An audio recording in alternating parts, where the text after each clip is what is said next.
It seems like a lot of times when we're talking about the Chinese taking over infrastructure countries, whether, directly through the sort of strategic investment or even just the blackmail of political elites, we often talk in past tense, right? It already happened. It's been taken over. But I think Peru is a particularly interesting case because it's sort of happening in real time, right? There's sort of the open source evidence that a lot of these people who are running for office down there have been bought off or, linked pretty directly and heavily to the PRC, but there's also some backdoor deals. If you want to walk us through who exactly this candidate is and the sort of grooming tactics that they're using, which probably aren't too, I would say, dissimilar from what we've got going on here in the United States.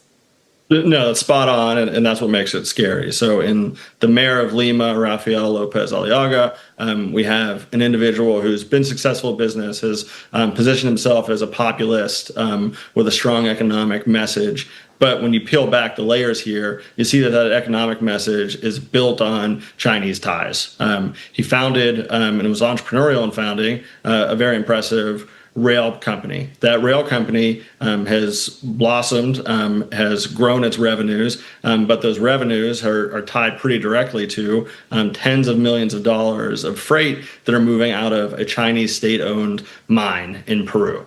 So we have an individual here who has been successful politically, has a compelling message, but deserves some scrutiny because when you peel back, you see that it all traces back to Beijing. And this is not an uncommon playbook, as you suggested. This is the same subnational playbook they use to capitalize on ties with elites in America and all over the world. So we see it happening right now at this subnational level where it's a mayor in Peru who has control of a political party and is positioned to potentially run for president of the country. So he's looking to move up and graduate from being in charge of Lima to being in charge of the entire country. And that carries with it tremendous risk, as we're seeing with the strategic infrastructure investments they're placing. But if you were to take what they've achieved in Lima and escalate it to the national level, that increases the risk for what we have going on in Latin America and for the success that the Chinese communists will take